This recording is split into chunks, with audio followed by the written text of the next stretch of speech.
오늘 주일에 우리에게 주실 하나님의 말씀입니다. 에스라서 3장 1절에서 7절까지 말씀입니다. 에스라서 3장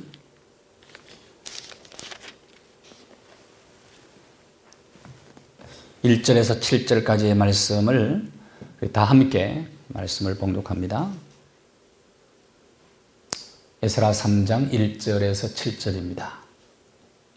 함께 말씀 읽겠습니다. 이스라엘 자손이 각자의 성읍에 살았더니 일곱째 달에 이르러 일제히 예루살렘에 모인지라.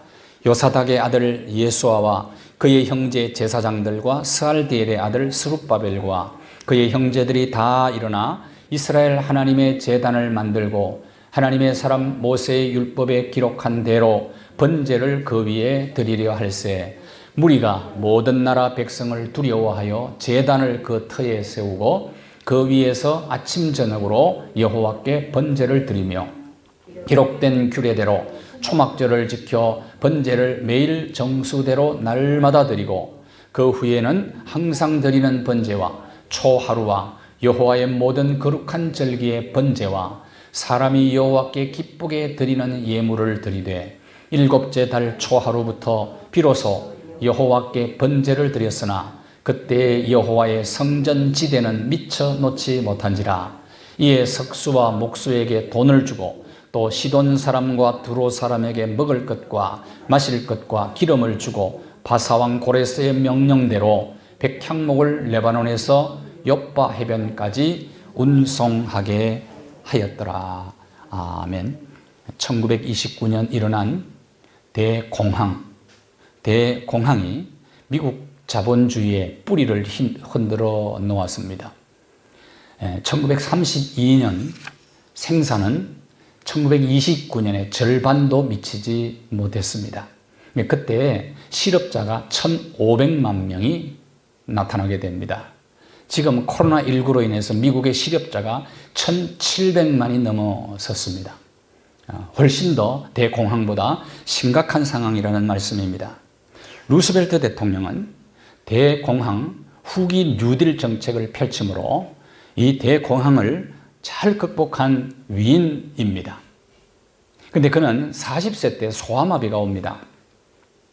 몸은 불편하고 정적들로 말미암아 암살 위협도 여러 번 받게 됩니다. 그럼에도 불구하고 모든 두려움과 난간을 뉴딜 정책, 후기 뉴딜 정책을 펼침으로 잘 극복을 합니다. 지금 세계는 이런 지도자를 목마르게 기다리고 있습니다. 그러나 미국 트럼프도 쩔쩔매고 있습니다. 이스라엘이 바벨론 포로에서 돌아올 때 주변국 사람들이 환영하지 않았습니다. 이스라엘이 돌아오는 것을 싫어하는 나라들이 참 많이 있었습니다. 그래서 그들이 조롱하고 야유 보내고 공갈하고 협박하고 그들이 성전 건축을 할 때 얼마나 집요하게 방해를 했는지 성전 건축 시작하고 성전 건축이 16년 동안 중단되어야 했습니다. 여러분, 가나안 땅에 돌아온 이스라엘 백성들의 꿈이 한순간에 사라져버릴 위기의 직면을 하게 되었습니다. 얼마나 두려운 상황입니까? 그래서 오늘 본문은 이렇게 얘기합니다. 3장 3절을 한번 보세요. 무리가 모든 나라 백성을 어떻게 했다고요? 두려워하여. 이 단어를 잘 보십시오. 두려워하여. 자, 지금 인류는 코로나19와 포스트 코로나 시대에 불안한 시대를 내다보면서 매우 불안해하고 있습니다. 우리나라는 어떻습니까? 지금 북핵으로 인해서 얼마나 우리는 두려워하고 있습니까? 수출에 의존하고 있는 나라가 아닙니까, 우리나라가? 그래서 전년 대비로 수출 실적이 1년 전보다 46.3%가 급감을 하게 됩니다. 일자리는 얼마나 많이 줄였습니까? 정말 고용 쇼크가 왔어요. 지난 4월에 취업자가 전년 대비 수준으로 47만 6천 명이 감소했습니다. 나라 비전 점점 늘어가고 있습니다. 나라 경제가 이러다가 어떻게 될까? 정말 이만저만이 아닙니다. 걱정이. 정말 마치 곧 폭발 내관처럼 말입니다. 이런 상황에 우리가 지금 놓여 있습니다. 불확실한 미래를 내다보면서 얼마나 사람들이 불안해하고 두려워 떨고 있는지 모릅니다. 광야 같은 인생길 걸어가면서 온갖 종류의 두려움이 우리 앞에 엄습해 올 때에 우리는 도대체 무엇을 어떻게 해야 될 것인가? 무엇을 어떻게 해야 될 것인가? 제일 먼저 오늘 본문을 통해서 그 해답을 얻기를 원합니다. 하나 되어서 협력해야 된다는 거예요. 하나 되어서 협력해야 된다. 지금은 다 어렵습니다. 다 두려워 떨고 있습니다. 이럴 때는 네트워킹이 필요하다 그 말이에요. 두려움과 허전함과 공허함, 혼자 괴로워하지 말고 이것을 정말 우리 모두는 지금 코로나19가 우리에게 보여주는 게 뭡니까? 인류는 모두 운명 공동체라는 겁니다. 우리나라만 잘 산다고 잘 사는 게 아니라는 거예요. 아니라는 거예요. 모든 사람이 정말 촘촘하게 얽혀서 운명 공동체로 엮어져 있다는 사실을 코로나19가 너무나 잘 보여주고 있지 않습니까? 이 의식을 가지고 함께 협력하고 격려하고 위로하고 또 이웃과 함께 나눔을 통해서 두려움을 극복할 수 있어야 됩니다. 지금 우리는 주변에 어려움 당한 사람들에게 손을 내밀어서 그들을 붙잡아주고 그들과 함께 아픈 가슴을 나누고 그래서 그들의 필요를 따라 어려운 사람들과 함께 나눔을 실천해야 될 때가 왔습니다. 모두 하나가 되어서 협력함으로 따뜻한 세상, 아름다운 세상을 만들어 가야 될 책임이 우리 모두에게 있습니다. 왜냐하면 우리는 운명 공동체이기 때문에 그렇습니다. 얼마 전에 우리나라 기업 서열 1, 2위 삼성 1위 삼성전자 부회장인 이재용 부회장과 현대차 그룹 수석 부회장인 정의선 씨가 서로 1차 회동을 했어요. 1차. 두 사람이 전기차와 차세대 배터리 사업에 협업하자 그렇게 하고 협의를 했습니다.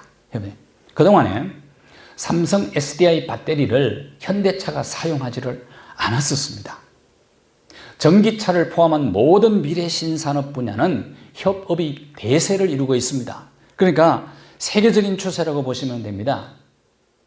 지금 우리나라는 그동안에 대기업끼리 서로 경쟁만 했지 협업을 하지를 않았었어요.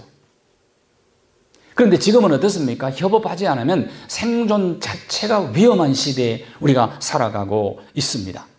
이항구 산업연구원 박사가 ICT를 대표하는 삼성전자와 자동차를 대표하는 현대차가 서로 정말 힘을 합친다면, 협력한다면 혁신적인 리모델리티 성과, 기업 성과를 낼 수 있을 것이라고 기대해 본다. 그런 얘기를 했어요. 정말 아주 중요한 얘기를 하는 겁니다. 두 기업이 정말 협업을 잘 한다면, 서로 잘 협력한다면 미래 먹거리, 이걸 우리나라가 앞장서서 창출해 나갈 수가 있는 거예요. 그래서 협력이 중요한 거란 말이에요.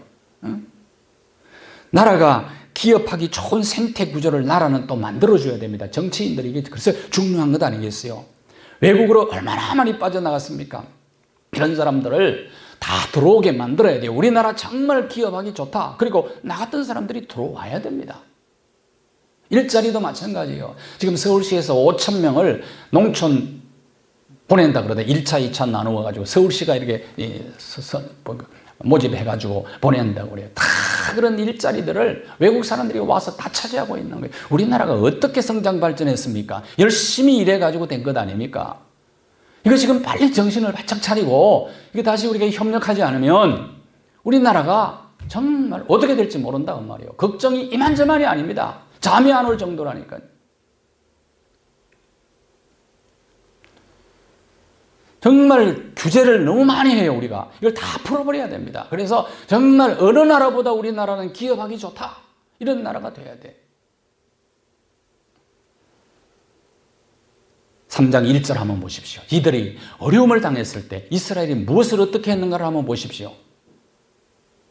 두려움이 엄습해올 때에 그들은 일제히 예루살렘에 모였다. 이렇게 얘기합니다. 중요한 단어가 일제히라는 단어입니다. 일제히. 무슨 뜻이냐? 일제히. 케이시에하드라는 뜻인데 마치 한 사람이 움직이는 것처럼 일사불란하게 움직였다 그런 얘기예요. 한 마음과 한 뜻이 되어서 협력을 잘했다 그런 얘기예요. 협력을. 그래서 두려움을 극복해 나가게 되었습니다. 성경은 그렇게 해서 이렇게 얘기합니다. 모이기를 힘쓰라. 히브리서 10장 25절에 모이기를 패하는 어떤 사람들의 습관과 같이 하지 말고 모이기를 더욱 힘쓰라. 이 말은 한마음 한뜻 되어서 협력 잘하라 그 말입니다. 협력. 예수님께서 부활하신 이후에 사역을 감당하시고 성천하시기 바로 직전에 제자들에게 주신 말씀이 누가복음 24장 49절의 말씀입니다. 너희들이 이제 흩어지면 안 된다. 하늘로부터 능력이 입혀질 때까지 이 성에 머물라. 이 말은 한마음 한뜻 되어 협력하라 그런 뜻이에요. 더불어 마음을 같이하여 기도에 힘쓰라 그런 얘기죠. 그래서 이 명령을 따라 순종합니다. 예수님이 이제 성천하시고 주님께로부터 받은 이 명령을 가슴에 안고 마가다락방에 모여서 120명이 어떻게 했어요? 14절 사도행전 1장 14절과 15절을 한번 보세요. 같이 한번 읽을까요? 중요한 게 14절입니다. 14절이에요. 같이 읽겠어요. 시작.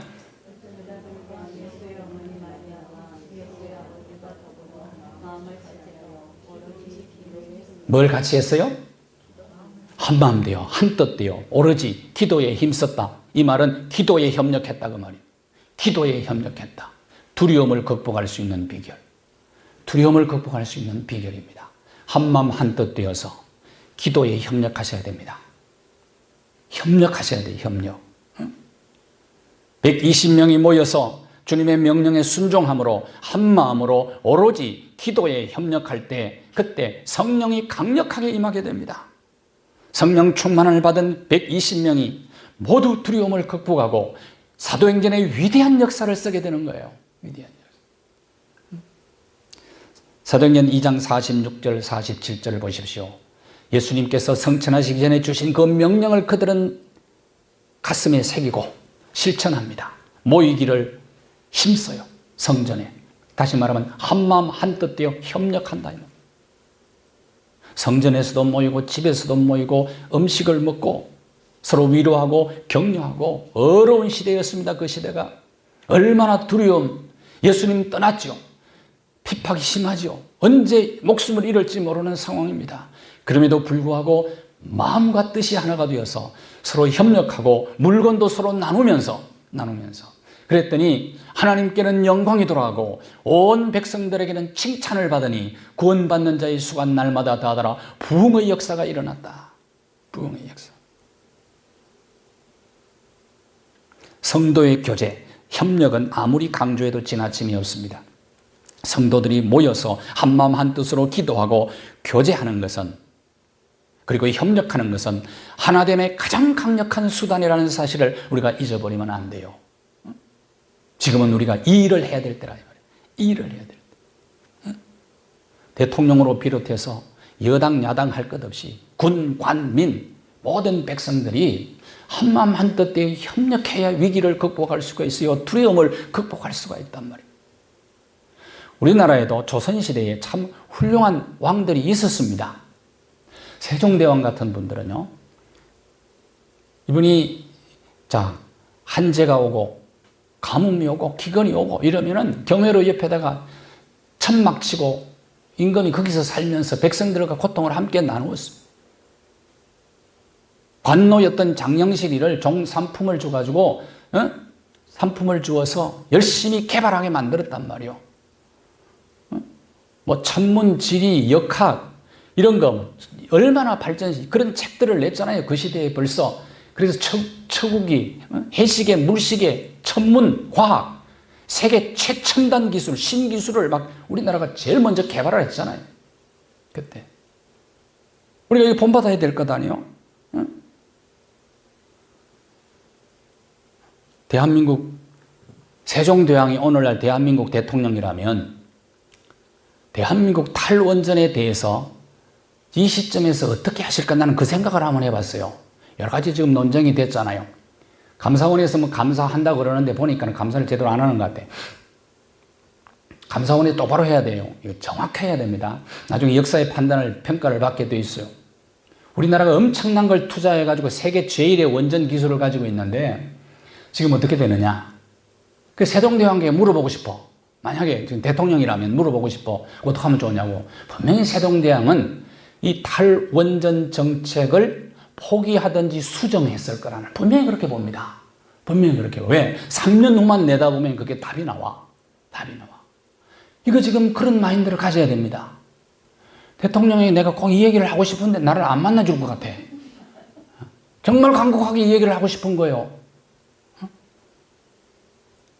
모든 임금은 공적도 있고 과오도 있습니다. 다 뭐 완전한 사람 아무도 없어요.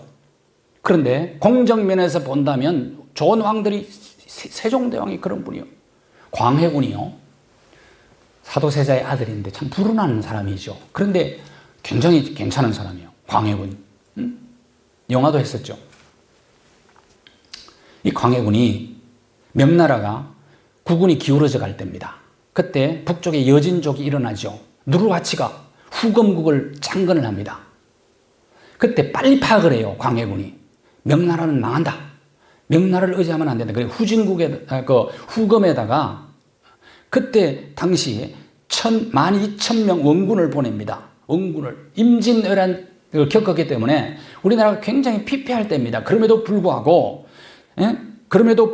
거기에 강흥집을 도원수로 세워서 보내면서 밀사를 줘요. 밀지를 줘요. 그게 뭐냐면 가가지고 후금국을 도와라.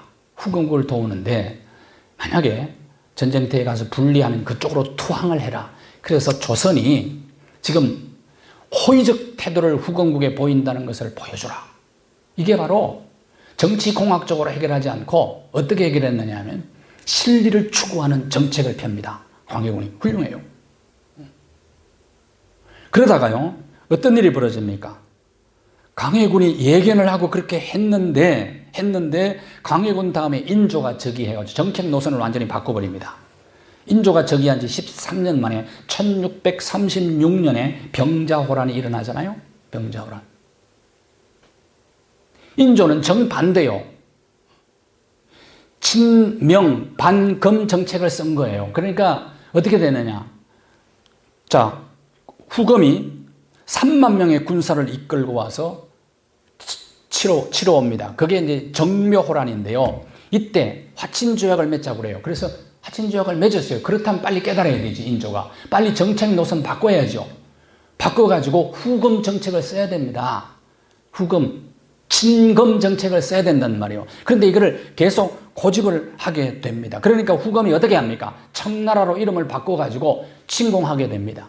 그게 바로 1636년 병자호란이에요. 병자호란. 그러니까 이제 도망가다가 어디로 갔느냐. 남한산성 가가지고 거기서 버티기 작전을 벌이죠. 인조가. 버티기 작전을 벌이다가 뭐 끝까지 어떻게 버팁니까? 결국에는 어떻게 돼요? 남한산성 서문을 통해서 세자와 함께 와가지고 청태종 앞에 무릎을 꿇고 노예 선언을 합니다. 아주 그게 삼전도의 비극이에요. 수치잖아요. 삼전도의 수치. 이렇게 되면 안 되잖아요, 나라가. 뭔가 역사의 교훈이나 흐름을 파악을 하고 안 되면 빨리 수정해야 되는 거, 그게 나라가 해야 될 일 아니겠어요? 나라와 민족이 임진왜란 정묘호란을 겪으면서도 정신을 못 차리고 병자호란을 만났단 말이에요.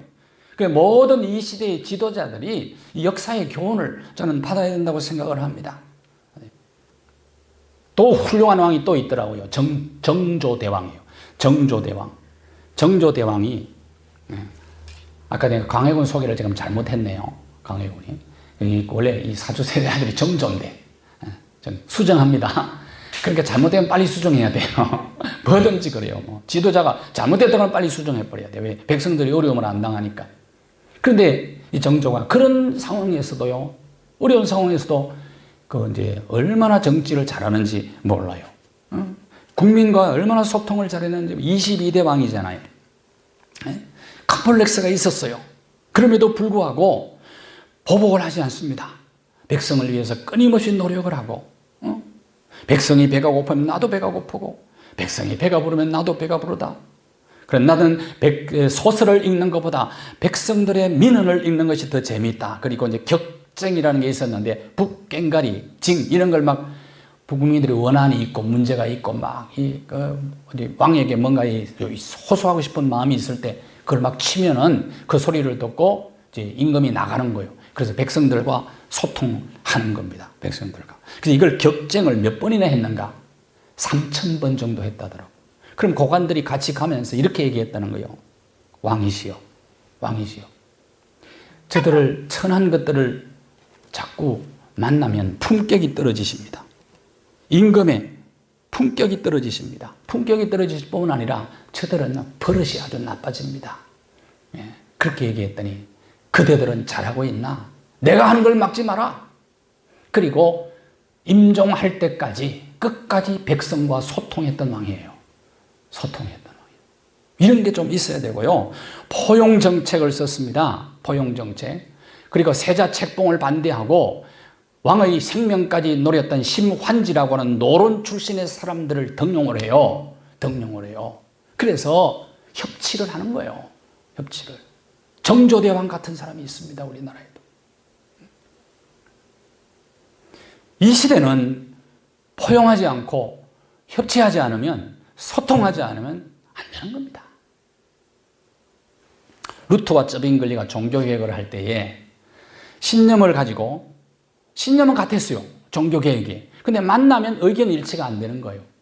만나면 또 안 돼. 그래서 서로 너무 마음이 상하고, 그래서 이제 머리를 식히기 위해서 깊은 산에 들어갔어요. 두 사람이.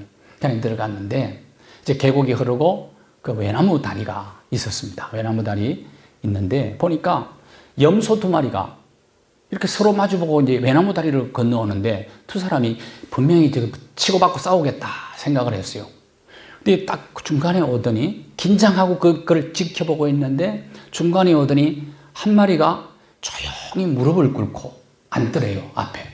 그러니까 건너오던 반대편에 있는 염소가 그 위를 조심스럽게 밟으면서 지나간 이후에 나머지 한 마리가 지나가더래요. 이때 두 사람이 깨달은 거예요. 그래, 협력하려면 겸손해야 된다. 겸손해야지. 무릎 꿇을 줄 알아야지. 그래서 서로 도와서 종교개혁을 성리로 이끕니다. 종교개혁을. 정말 한마음 한뜻 되어서 교제하면서 협력하는 곳에 성령께서 역사하십니다. 그럴 때 우리는 두려움을 극복할 수가 있어요. 자, 첫째는 협력하면서 한마음 되어 협력해야 되고, 또 하나 오늘 본문은 이렇게 얘기합니다. 예배에 집중해라. 좀 예배에 집중해라. 두려움에 집중하지 말고. 이렇게 두려울 때 그들이 뭘 쌓았다고요? 오늘 본문 2절에 보십시오. 뭐를 만들었어요? 제단을 만들고. 뭘 드렸어요? 번제를 드렸어요. 제단을 만들고, 두려울 때 제단을 만들고 예배를 드렸다, 그 말입니다. 3절에도 계속 얘기하잖아요. 제단을 그 터에 세우고, 그것도 아침 저녁으로 하나님 앞에 예배를 드렸다. 예배를 드렸다. 이때는 아직 예루살렘 성전이 아직 재건되기 전입니다. 6절을 한번 보실까요? 성전 지대는 미처 놓지 못한지라. 예배는 드렸으나, 번제는 드렸으나 성전 건물이 아직 세워지지 않았습니다. 그럼에도 불구하고 저들은 예배에 집중했습니다. 여러분, 성전보다 먼저 예배를 회복해야 돼요. 우리는 건물이 없어도 얼마든지 하나님 앞에 예배할 수 있습니다. 건물 없어도요. 건물이 크게 중요한 것 아닙니다. 사람이 중요하지요. 중국 문화혁명 때 공산당이 교회를 다 폐쇄시켜버렸어요. 선교사들 다 추방시켰어요. 그래서 성도들은 지하로 들어가서 가정교회를 만들었습니다. 지하교회를 만들었습니다. 오랜 세월이 지난 후에 뚜껑을 열어보니까, 기독교인들이 하나도 없는 줄 알았는데 뚜껑을 열어보니까 중국에 1억 명의 기독교인들이 생겼어요. 1억 명. 건물을 쓰지 못하는 위기가 닥쳐와도 우리는 어디든지 살아계신 하나님께 예배할 수가 있어요. 살아계신 하나님. 적당히 예배하려고 하면 안 돼요. 가장 어려울 때 이들은 예배에 집중했단 말이에요. 그들이 예배. 사마리아 여인과 주님과의 대화, 우리 잘 기억하고 있습니다. 이 사마리아 여인이 주님에게 이런 질문을 던지죠. 북쪽 이스라엘 사람들은, 사마리아 사람들은 그리심산에서 예배하는데 남유다 당신들은 예루살렘에서 예배하지 않습니까? 어디에서 예배하는 것이 옳습니까? 라는 질문을 던집니다. 예배 장소에 대한 질문을 던집니다. 그때 예수님이 이렇게 대답합니다. 예배하는 자들은 무엇과 무엇으로 예배하라고요? 영과 진리로 예배할지니라. 영과 진리로 예배할지니라.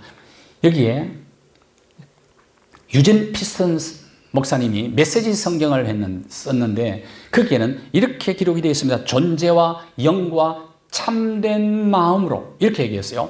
존재와 영과 참된 마음으로 예배할 때가 오나니 이때라. 하나님은 이렇게 예배하는 자를 찾으시느니라. 어떻게 예배하라고요? 존재와 영과 참된 마음으로 예배할지니라. 장소보다 예배 드리는 자의 마음 자세가 중요하다는 것입니다. 그러니까 예배를 어떤 장소에서 드렸느냐 하는 것보다 더 중요한 것이 있다. 어떤 마음으로 예배를 드렸느냐 하는 것이 중요합니다. 참된 마음으로 예배 드리는 자를 하나님은 찾으시느니라. 찾으시느니라. 솔로몬이 예배를 드리기 위해서 갔던 기브온은 예루살렘에서 12km 정도 떨어지는 곳입니다. 12km라면 걸어서 2시간 이상 걸립니다. 1000번제를 드렸죠. 여러분 1000번 예배를 드리려면 매년 2년 6개월 동안 하루도 빠짐없이 가야 됩니다. 매일 2시간을 걸어서 왕이 예배를 드렸어요. 왜 이런 예배를 드렸습니까? 어린 나이에 왕이 되고 난 다음에 두려움이 너무 컸어요. 내가 어떻게 감당을 하나? 그래서 나라를 잘 다스려 보려고 하나님 앞에 예배에 집중했어요. 그때 강국이 됐잖아요. 나라가 번성했잖아요. 나라가. 왕이, 대통령이 예배에 집중하면 그 나라는 축복을 받는 거예요.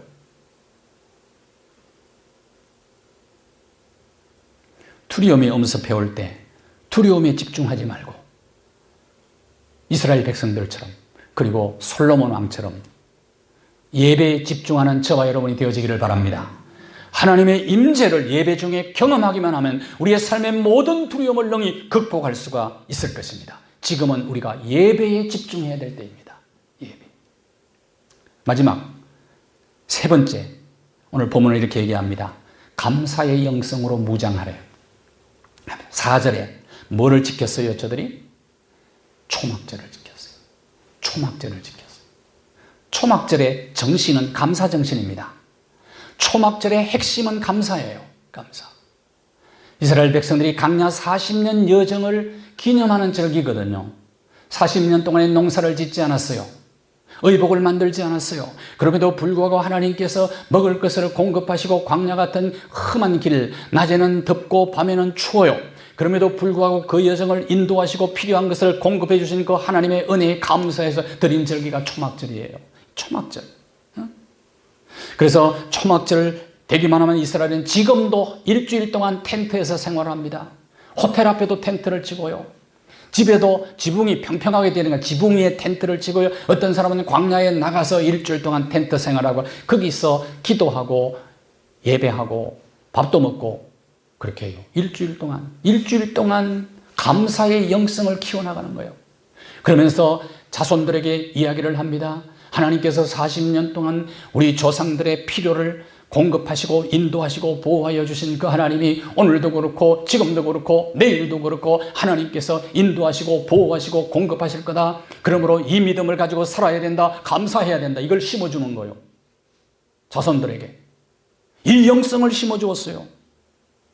두려움의 반대는 뭘까요? 담력과 용기일까요? 성경은 두려움의 반대가 감사라고 말씀을 합니다. 감사. 감사의 영성으로 무장하면 우리 안에 있는 모든 두려움은 떠나게 될 줄로 믿습니다.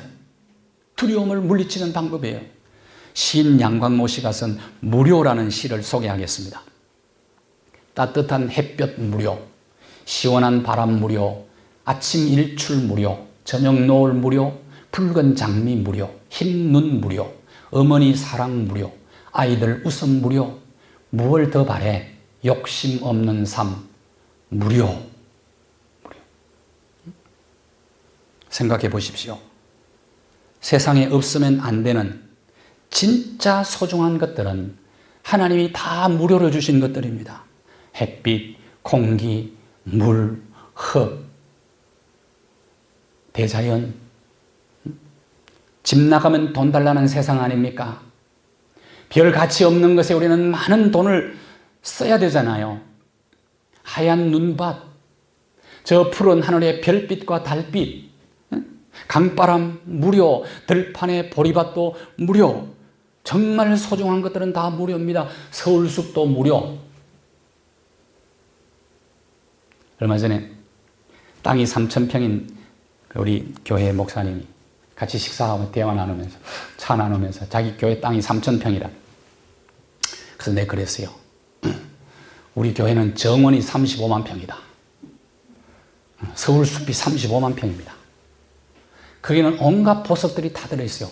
여러분, 교회는 우리가 작지만은 여러분 누구 만나거든 그러세요. 우리 교회 정원이 35만 평이다. 35만. 근데 무료잖아요. 다. 계절마다 꽃으로 장식을 해주잖아요. 사슴 농장이 있잖아요. 울창한 숲이 있잖아요. 다 무료 아닙니까?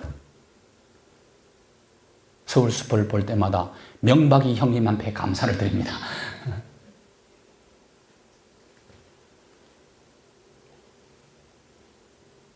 한 성도가 쇼핑하는 꿈을 꾸었습니다. 장박 위에 사랑이라는 물품을 넣고 평화라는 지혜, 한쪽 코너에 갔더니 용서, 죄 이런 물품들이 있어서 막 바구니에 주워 담았어요. 잔뜩 담고 카운터에 갔어요. 그래서 계산원이 이렇게 얘기하는 거예요.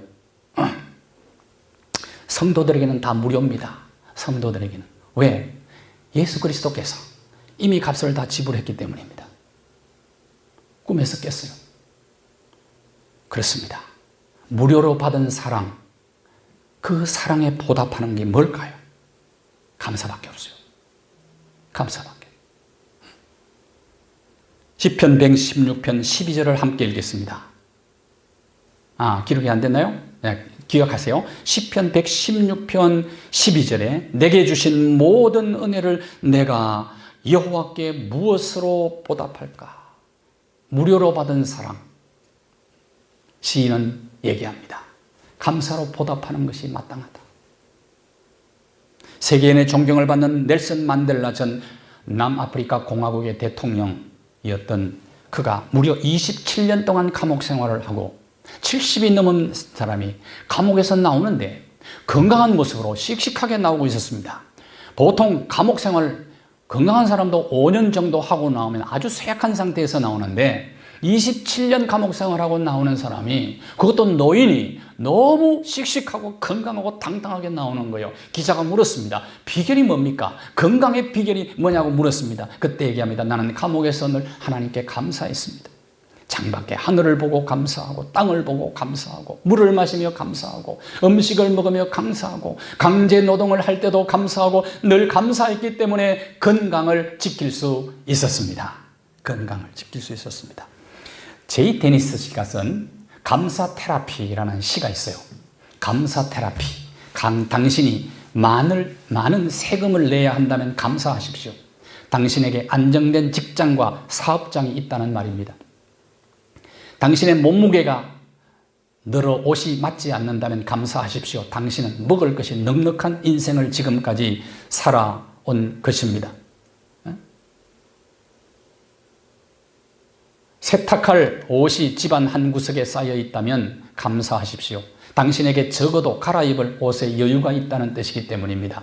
당신이 멀리라도 주차할 수 있는 공간이 있다면 감사하십시오. 당신에겐 잠시라도 운동할 기회가 주어졌기 때문입니다. 위에 한 번 더. 당신에게 불평할 대통령이 있다면 감사하십시오. 당신은 자유롭게 평가할 수 있는 나라에 살고 있기 때문입니다. 교회 뒷자리에 앉은 교인의 찬송과 음정이 틀리게 들린다면 감사하십시오. 당신의 청각이 정상이기 때문입니다. 아침에 자명송 소리가 고통스럽게 들리거든 감사하십시오. 당신에겐 일할 수 있는 새로운 하루가 다가오고 있기 때문입니다. 아멘 할 만한 시죠?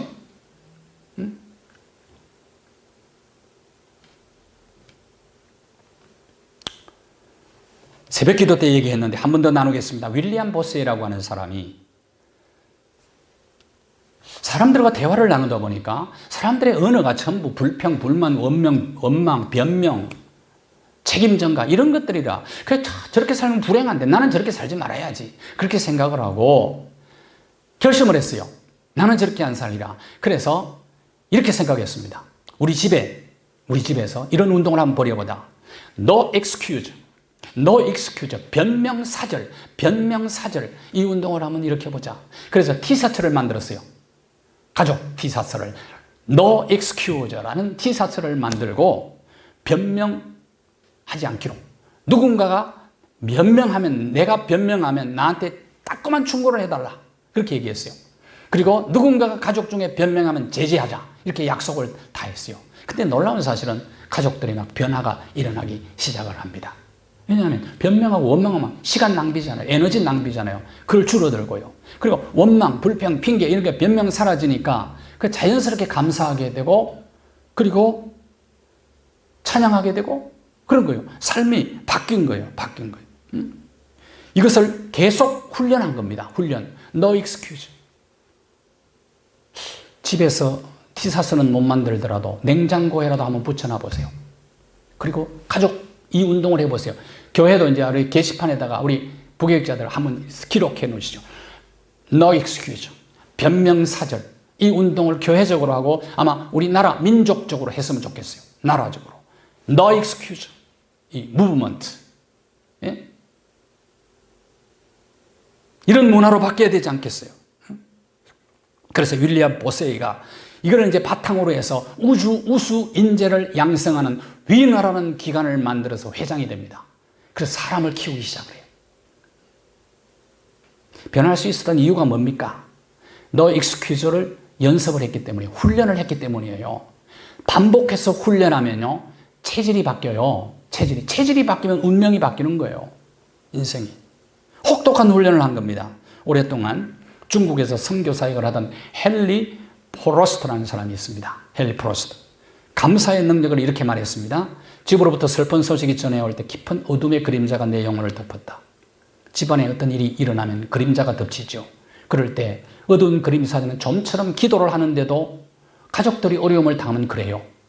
혼자 견디어보려고 애를 썼는데 어둠은 점점 더 깊어갈 뿐이다. 그런 후 본국 선교 본부에 방문을 하게 되었는데 벽에 이런 글귀가 쓰여 있었다. 감사를 연습하십시오.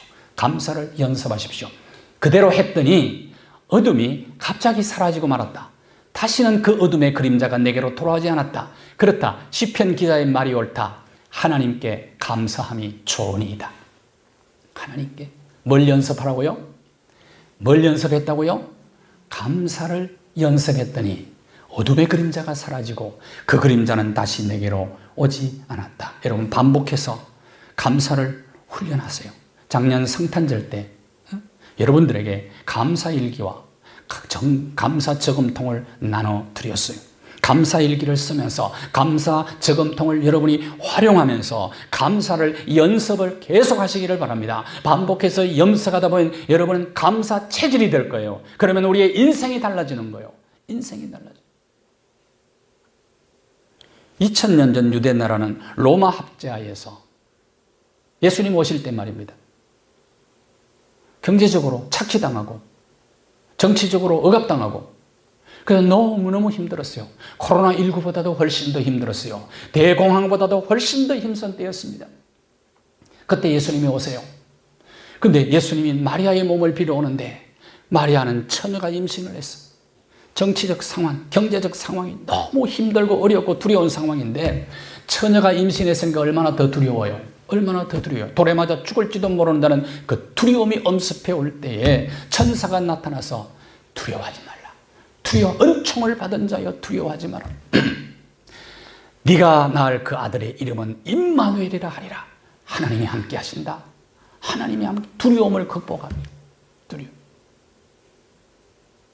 코로나19와 포스트 코로나 시대의 불확실한 미래 때문에 우리가 너무나 두려움에 엄습해. 두려움이 너무 커요, 우리 앞에.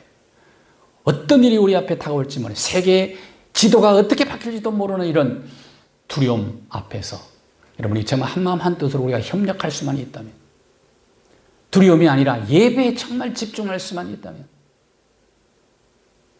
그리고 그럼에도 불구하고 감사의 영성을 키워나갈 수만 있다면 우리의 모든 두려움은 전화위복의 기회가 될 것입니다. 감사합니다.